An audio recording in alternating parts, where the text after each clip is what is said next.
وعلى أهل بيت الطيبين الطاهرين المعصومين لا سيما بقية الله في الأراضين روحي وأرواح العالمين له الفداء رب اشرح لي صدري ويسر لي أمري واحلل عقدة من لساني يفقه قولي. اللهم صل على محمد وآل محمد. I apologize also for the delay.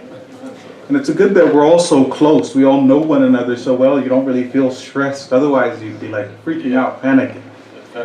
One thing that I would say, as a reminder to all of us, and this event was one example of that, everything happens for a reason.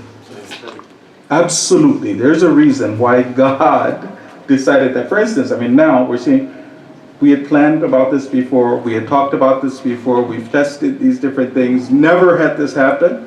Why did it happen now? There's something that God obviously wants to happen. Alhamdulillah, whatever that is, we submit to that, we accept that. Now, let's start with tonight's topic. First of all, I want to congratulate all of you on the month of Sha'ban. For Allah's awliya, they used to use this month and month of Rajab to prepare for the month of Ramadan, to prepare spiritually, to be God's special guests. If I want to give an example, it's an incomplete example, but an idea of us to see why they would do such a thing, and hopefully we can do something similar. Imagine if you and I had the honor and the privilege, someone told us that tomorrow you're going to be a guest in the house of Imam Mahdi. Imagine. You wouldn't prepare I'm going to finally get a chance to sit with my Imam and be his guest and talk with him. We're talking now about the month of Ramadan, right? Preparing for the month of Ramadan. Well, for us, if we were going to be the guest of the Imam, we wouldn't prepare, at least mentally, to be in his company. The awliya of Allah would use this month to prepare. In the month of Ramadan, those who want to have a special month of Ramadan, they prepare ahead of time. So they would use this month for dua, Quran, istighfar, and then in that way they'd be able to benefit. Now, that's one reminder, inshallah, we're able to benefit from this month. The next reminder is this, that there are some wonderful occasions in this month. Very soon it will be the birthdays of two of our Imams, Imam Sayyid al-Shahada, Imam Hussein alayhi salam.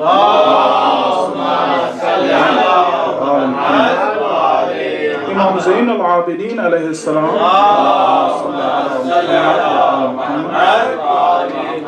And of course Hazrat Abbas alayhi salam.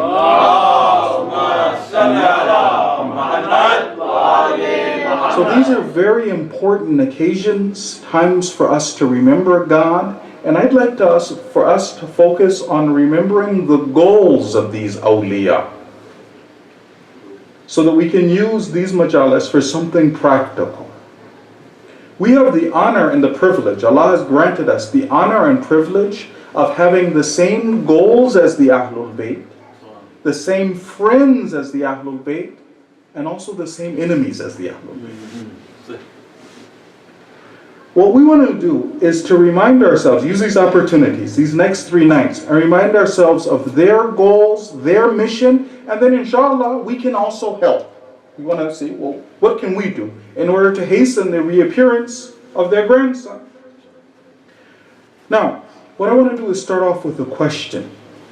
Why is it that when we look in the words of the Ahlul Bayt, when they describe these wonderful personalities, these people who are nothing but symbols of God Himself, God's majesty, God's beauty, the karam of Allah, the generosity of Allah, everything embodied in human form was in these wonderful, wonderful personalities, without a doubt. Why is it then that the Ahlul Bayt tell us that each and every one of them was martyred? Hadith. مَا مِنَّا إِلَّا مَقْتُولٌ أَوْ مَسْمُومٌ. Each and every one of us is either killed with the sword or masmoom, or poison. Why would anyone want to poison these individuals? Why would anyone want to fight these individuals? Someone who spends his days and nights worshiping, pleasing Allah, being kind to the people, wanting what's best for the people. Why would anyone want to go after them and fight them and kill them? Why is this important for us to remember? Because we're preparing for the 12th Imam. We need to know what their goals were, what they did, make ourselves aligned with them. So of course we can protect our Imam and also hasten his reappearance. So we know of course about Imam Hussein, and it's expected, meaning even for someone who is outside of the camp of the Ahlul Bayt, they might expect that yes, we could see why Yazid, for instance, would go and send his forces to fight Imam Hussein or to fight Hazrat Abbas and to end the uprising. Still unjust, it's still wrong, but we can see this is a military campaign. But why Imam Sajjad? Why after 35 years of worship and service, dua, crying, tears, why martyr him? What was he doing? If we can do this, if we can use these nights to understand our Imams better, understand the living Imam better, and then after that, how we fit into the picture, inshallah, it will be beneficial for us. So the first reminder for ourselves is that in Islam, what we think of the fourth Imam, Imam Zain al-Abidin, was not that he was a hermit. He wasn't a monk. He wasn't depressed. Some people, do you guys say this in Urdu? They say in Farsi, bimar, that he was sick, right? In Karbala he was sick. We don't want to think of that Imam as being someone who his whole life he was just sick, he was crying, he was depressed, for instance. He detached himself from the dunya. Actually, that's not part of Islam's teachings. And our Imam did not do that. Right. I want to mention a verse of the Quran, and the reason for me mentioning these verses of the Quran is that, brothers and sisters, one of our duties right now is to understand the Imam, obey the Imam, but also to introduce the Imam. Alhamdulillah, by the grace of God, you brothers and sisters have a wonderful relationship with your neighbors. I've talked to you, brothers and sisters, about that, your neighbors. Part of our responsibility as followers of the Ahlul Bayt is to introduce the Ahlul Bayt to the world as they are. We're not going to change anything, we're not going to add anything, but by doing this we'll hasten the reappearance of the Imam. So now we're going to understand our Imam, the fourth Imam, and then after that we'll move on. So our Imam was not a hermit, was not a monk, didn't live off in the hills, was not away from society. Actually, I'm going to mention the hadith, the pivotal role that the Imam played in the lives of all of believers. We all owe that Imam. But first I'll start off with a verse of Quran. This verse of Quran is in Surah 57. So if any of you have the Quran on your smartphone, sometimes I like to do this, that we look at the words of God, suppose it being hearsay, where somebody on the minbar and them speaking loud, right? We can look, if we have the Quran on our phones, at the Quran itself, and then see what God says. So, Surah 57, and it's verse number 27. What does Allah subhanahu wa ta'ala say? He explains, this is part of the verse. It says, وَرَهْبَانِيَّةٌ. Rahbaniya is to be a monk, monastasm, to be a monk, to live off in the hills. We know that some of the Christians, the monks, they would go and they would live off in the mountains or in the monasteries. They didn't want to be involved in sin with society. They would go off to keep themselves pure. It says, وَرَهْبَانِيَّةٌ إِبْتَدَعُوهَا. This was actually something that they innovated. You've heard of the word bid'ah. Ibtada'uha. They invented this. It was an innovation. It was a bid'ah. The verse continues. Ma katabna alayhim. We didn't write that for them. God says. We didn't make that obligatory. We didn't. That's not part of the deen. Right? We don't have this concept in the religion of being able, as a believer, to move away from society. Society is going to hell, for instance. Bad things are happening. I want to protect my own faith, my own iman, so I step away from society. I'm a holy and pious person. I don't get involved. Actually, from an Islamic point of view, this is very clear in the Quran, right? That was a bid'ah. They created that. That's not the original religion of Isa alayhi salam. It didn't have anything like that. The believer doesn't get to do that. As believers, Allah expects that we have taqwa, but then with faith and with taqwa, The duty is that we're going to go back into society and rescue other people. Imagine if you have an area that's quarantined. People are sick in that particular area. There's one time when we think, well, I don't want to go near that area. Maybe I'll get sick. Maybe I'll catch the disease. There's another time I say, no, well, I put on my suit, the outfit, whatever it is, gas mask, whatever it is, go in and drag the other people out. That's the Islamic approach. The idea that I have a responsibility. We don't have a kind of piety where it doesn't matter to me what the results are with society, what they're doing, the sickness that they're going through. As believers, God expects the believer goes in and they rescue the people. So that's the kind of faith. So now, knowing that the Quran told us that being a hermit, being a monk is incorrect, obviously we wouldn't expect that for the fourth Imam. What do we expect for the fourth Imam? And how can they be a role model for us now? And then later, how do we apply this to ourselves? Sallu ala Muhammad wa ala Muhammad. Allahumma salli ala Muhammad wa ala Muhammad. The next thing is this. The Imams, as we know, they played the fourth Imam now. His birthday is coming in. Islam was at a stage after the passing of Imam Hussein in Karbala where the hadith says, Irtadda nas illa thalath. Everybody left Islam except for 3 people. This doesn't mean that people all stop praying and stop fasting. But practically speaking, following the Imam, obeying Allah in that way, that wasn't taking place even for the Shia. They knew who the Imam was. There was love of Ahlul Bayt. But to say somebody says that I'm going to, the same way, hopefully we're doing that for the living Imam now, practically speaking, living as he wants me to live, fulfilling my obligations, especially those obligations which are actually dangerous. It was dangerous to follow the Imam at that time. That was the case that everybody had left. There was only 3 people left. And then it says after that, after the jihad of the Imam and the struggle of the Imam, the people started to come back. So what happened is, the Ahlul Bayt alayhimus salam weren't selfish. They weren't indifferent to the suffering of mankind. They couldn't look and see that mankind is far from God, suffering, miserable, Yazid is ruling, oppression everywhere, but they're not doing anything to me, it's not bothering me, I'm safe in Medina. That wasn't the example of the Ahlul Bayt alayhimus salam. Rather, they had to go in and rescue everybody else. That going and rescuing everybody else conflicted with the desires of the tyrants. They didn't like that. And they would go over and put the Imams under house arrest or murder the Imams or poison the Imams because of this. So our Ahlul Bayt were like that. They were doing this job, and that's what we're going to say about our Imam. I'm going to share one example of a Quranic teaching, which is clear. It's just a verse of the Quran. I'm just going to translate that verse for you. But you'll see why it is that people would murder someone who was a worshipper of Allah, like Imam Sajjad, or why there are some who are opposed to your Imam, the living Imam. Why would somebody be opposed to him? We'll see from the verses of the Quran. What happens is, the verses of the Quran, the Ahlul Bayt, when we say that they cared about mankind, we don't mean in the Western sense that they were somebody who was a humanist and just upset about people worshiping, or not worshiping but suffering. Actually, what we're going to say about the Ahlul Bayt is that they were muwahhideen. They knew that the key to all of mankind's problems lied in their relationship with God. Their job was simply to get everybody back to God. God had all the answers for everyone.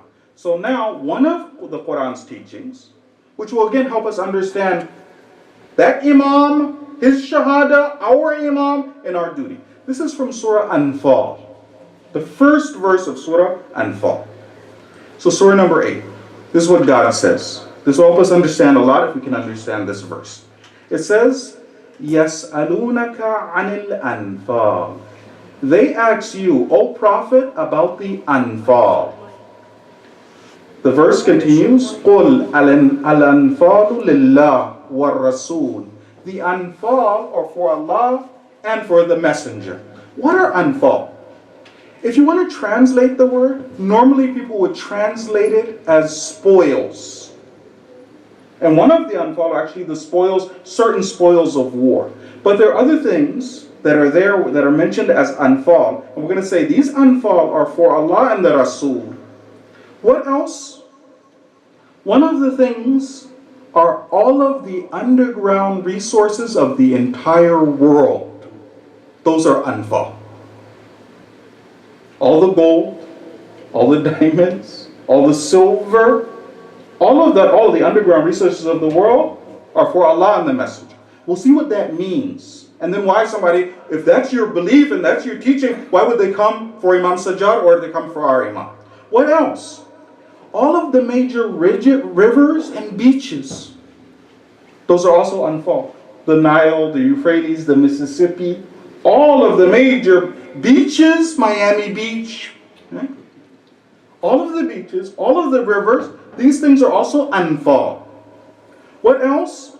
The wasteland that needs to be developed, if there's any undeveloped areas, wasteland, people have abandoned that and have gone from that, people can make use of it. Jungles, forests, mountaintops, natural marshes, right? So the Amazon, all of it, al-anfal, right?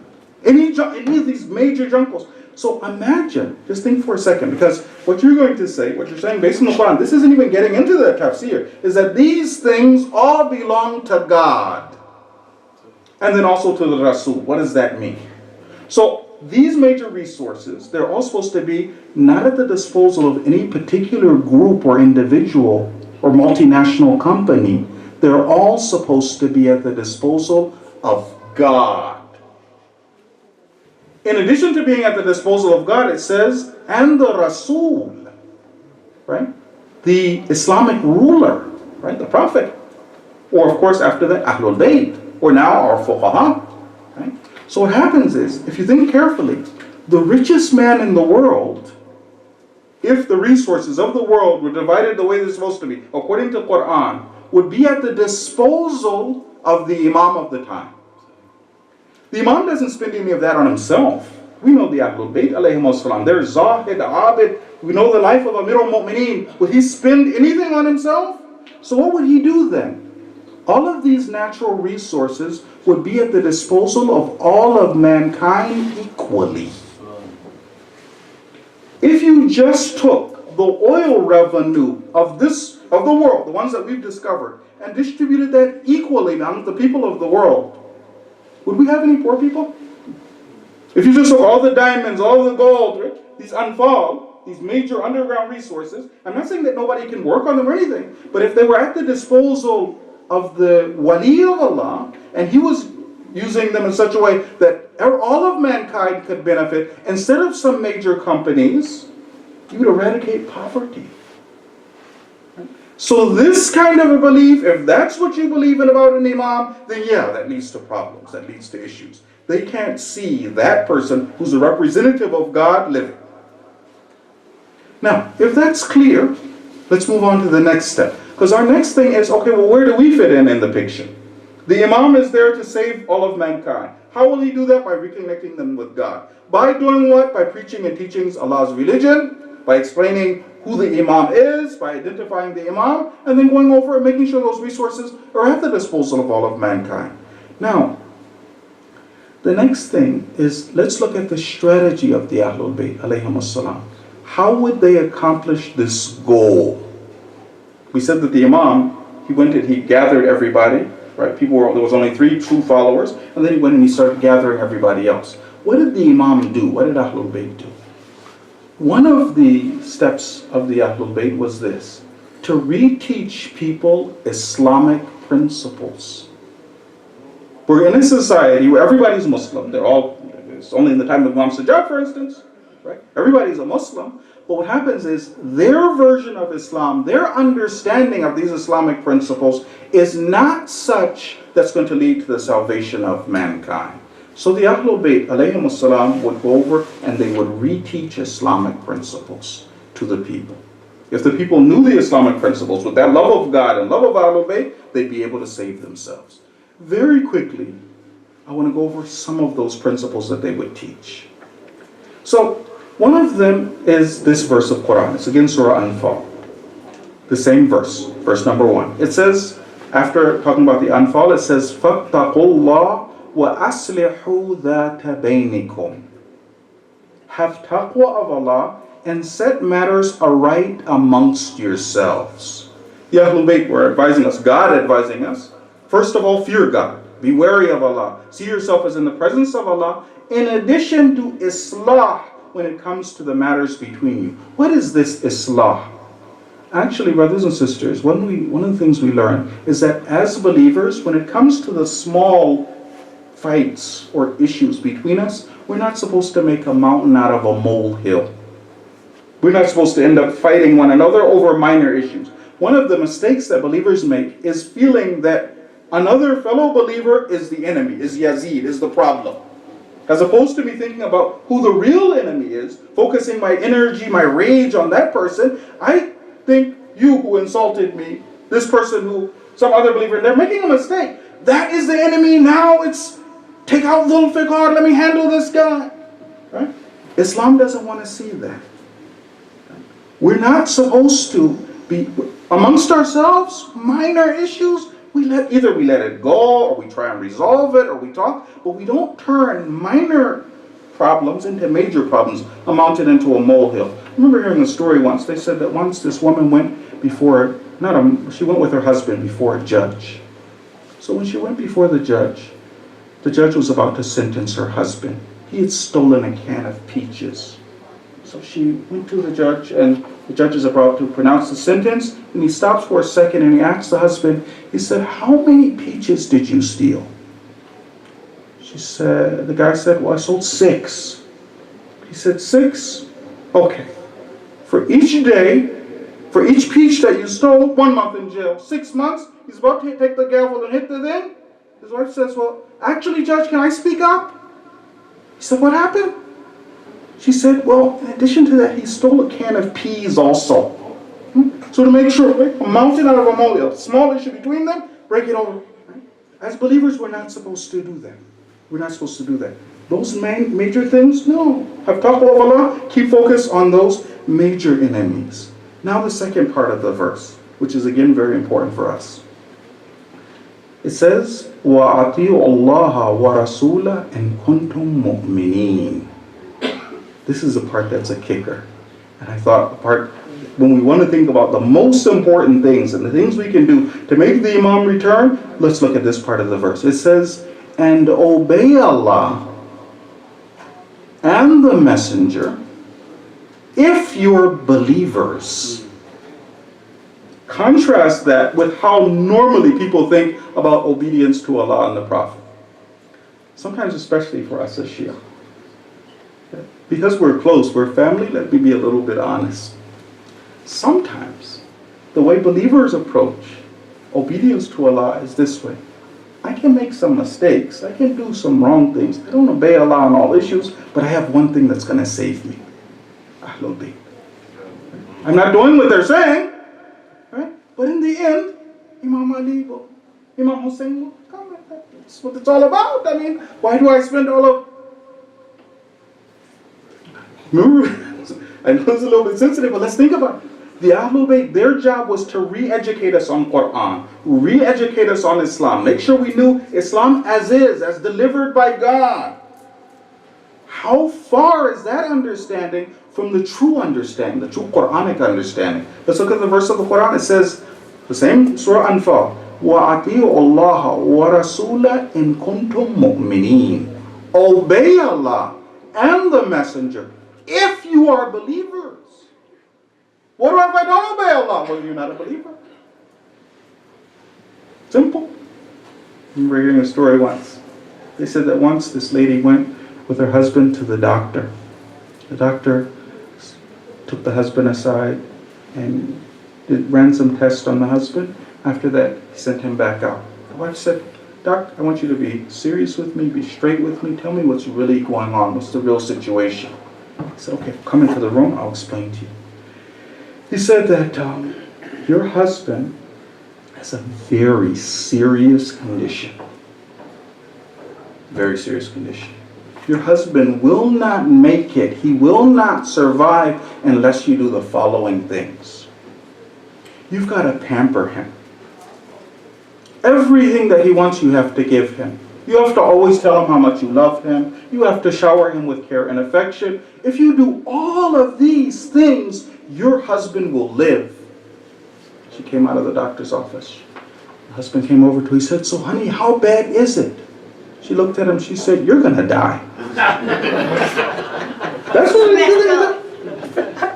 So now let's go back to ourselves, right? Islam is saying what? Obey Allah and the Prophet if you're a mu'min. If I don't obey, then what? Well, the answer is clear. Somebody came to the fourth Imam himself. He saw the Imam worshipping, ibadah, praying, tears, crying, these things. He told the Imam, he said, look, why are you doing that? Your father is Hussein. Your mother is Zahra. Why would you be doing these things? He said the Imam turned and looked directly at me. He said, Ahad. Never. Let me read the Arabic of you. You will recognize the words of the hadith. It says, خَلَقَ اللَّهُ الْجَنَّةِ لِمَنْ أَطَاعَهُ. God made paradise for the one who obeys him. وَأَحْسَنَ وَلَوْ كَانَ عَبْدًا حَبَشِيًّا. He made this paradise for the person who obeys him and does ihsan, does good things, even if it's an Ethiopian slave. He says, وَخَلَقَ اللَّهُ النَّارِ لِمَنْ عَصَاهُ وَلَوْ كَانَ سَيِّدًا قُرَيْشِيًّا. And Allah made the hellfire for the person who disobeys him, even if it's a Sayyidin from Quraysh. Think how far that is from how sometimes mu'mineen are. I remember a friend of mine, he was joking. It was time to make salat. I said, brother, you have wudu, we're about to make salat. Something like this. He said, I don't need to make salat. I'm a Sayyid.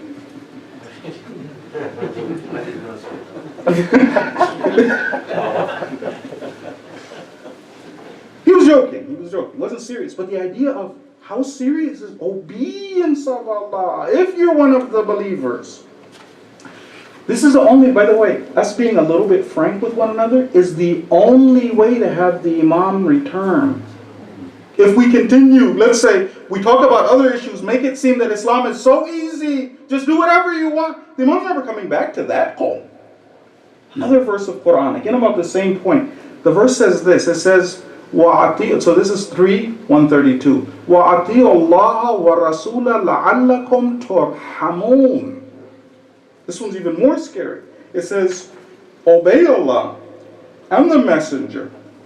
Maybe God will have mercy. Maybe you'll receive mercy. If you obey, maybe Allah will have mercy. That's the way that Allah presents obedience in the religion. But isn't it enough to know God? Know and love Ahlul Bayt? I want to give you 2 examples, and then I'll end. Of why the idea of ma'rifah of Ahlul Bayt, knowing who they are, that not being enough. If we want to say that ma'rifah is enough, we have to say that shaitan is also a Muslim. I want to read the verse of Quran about shaitan. Surah 7, verse number 12. God is speaking to shaitan. He's talking to shaitan about why shaitan disobeyed. Why shaitan didn't make sajda. This is what he says. قَالَ مَا مَعَنَكَ أَنْ أَلَّا تَسْجُدَ إِذْ أَمَرْتُكَ. What stopped you from making sajda when I commanded you? What stopped you? Shaitan speaking. He says, قَالَ أَنَا خَيْرٌ مِّنْ. I'm better than he is. Now look at the Arabic part. خَلَقْتَنِي مِنْ نَارٍ وَخَلَقْتَهُ مِنْ طِينٍ. You, God, made me from fire, and you made him from clay, from dirt. He has ma'rifah of Allah. He believes in his khaliq. But we don't say that shaitan is a mu'min. You don't say he's a Muslim. But he knew, in the way he knew Allah. I'll give you one last example and then we'll end. Once Ma'mun al-Abbasi is the person who killed Imam Rida. His father, Harun, killed Imam al-Qadhi. These are terrible people. Right? Terrible people, enemies of Allah, we know that. Once, this part's relevant for our story. Once they asked Ma'mun, And Ma'mun was talking to his own inner circle. He said that actually I learned to be Shia from my father. They said, you're fighting them? How are you Shia? I'm going to read you the Arabic. He said, no, I learned to be Shia from my father. He said, what happened? He said, what happened is we went to make Hajj. So it's me and my two brothers and my father, Harun. We go over to make Hajj.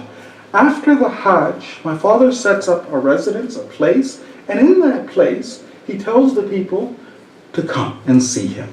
For everybody who comes, he says, tell me your lineage. Tell me if you're from Ansar. Tell me if you're from Bani Hashim. Tell me the Muhajirin. Tell me who you are. And for each and every one of them, he would give a gift. Some of them he would give 500 gold pieces, dinar. So people would come, I am from this tribe, I am the son of this, I am son of that. And we were doing that, he said, until finally somebody came over, came to the door, and then the gatekeeper said, there's somebody who's saying that his name is Musa, and he's the son of Ali. So Harun now, Mahmoud's telling the story, he says, when Harun heard this, he told all of us, mind your manners, mind your manners. He said, let him come in. And he told them, don't let the Imam get off the donkey. The Imam came riding, he's riding on an animal, a donkey, comes riding over to the tent, for instance. He says, don't get off the donkey, let him come in. The Imam comes in on the donkey, he sees Harun sitting there. He tries to get up, don't come. Please, just come just as you are. They go over, they didn't welcome him. Harun comes over to the edge of the mat, they welcome the Imam off the donkey. Harun goes over and tells him, sit in my place, having warm conversation. How is everything going? My uncle, right, relative, because you know they're relatives. So after that, the Imam is advising him, you're supposed to do this, you're supposed to do that, this, that, and that, jazakumullah khairan. Then he says, when we're getting ready to go, he tells us, the boys, the princes, the Shah Zadeh, he said, go over and walk with him when he leaves.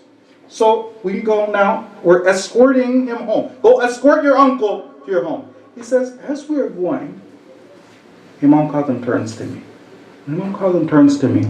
He says that you're going, quietly, he says it quietly, after your father, you're going to be the Khalifa. Be good to my kids. Be good to my children. So Mamun goes, this whole thing happens. Afterwards, he comes over and he's now talking to his father. He says, out of all of the boys, I had more jura'ah. I was bolder with my father. So he says that, father, who is that guy? Because by the way, not only did he honor them in that way, then afterwards they didn't give him anything. Right? Everybody else, even if you were just one of the Ansar or whatever, they'd give you 500 gold pieces, as I said. But for him, they didn't give him anything. And then he tells them to walk him like this. So they gave him 200 gold pieces later. He gave him 200 gold pieces. So what happened was he said that, who is that guy? What happened? You have us honoring him, tell him not to come off, you come off your place, you tell him to sit in your spot. Who was that? Let's look at the words of Harun now. He says, هذا إمام الناس. This is the Imam of the people. وحجة الله على خلقه. And the hujjah of Allah on His creation. وخليفته على عباده. The Khalifa of God Almighty on His servants. He continues. He said, well, but aren't you the Khalifa? Aren't you Amirul Mu'mineen? What are you talking about? He says, no, by force I am the Imam. By force I am the Khalifa. The rest of the Arabic. He says, وَمُوسَى بْنُ جَعْفَرَ إِمَامُ حَقٍّ. You don't even need translation. You know what that means. إِمَامُ حَقٍّ. وَاللَّهِ يَا بُنَيَّ إِنَّهُ. He says, Wallah, I swear by God, إِنَّهُ لَأَحَقُّ بِمَقَامِ رَسُولَ اللَّهِ صَلَّى اللَّهُ عَلَيْهِ وَآلِهِ وَسَلَّمْ مِنِّي وَمِنَ الْخَلْقِ جَمِيعًا. He is more deserving of the position of the Prophet of Allah than me and all of creation. All of creation. So now question for all of us. He is saying that this is the Hujjah of Allah, the Khalifa of God. He has ma'rifah. Why don't we say Ma'mun was a Muslim? He didn't obey.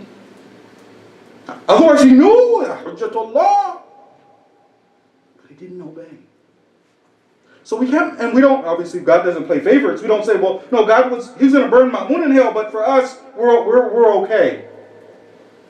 So obviously, as a believer, the only way of being a follower of the Ahlul Bayt is to obey the Ahlul Bayt, to obey God. We ask Allah by the right of Muhammad wa ala Muhammad to accept what was said and heard in His way. Sallu ala Muhammad wa ali Muhammad.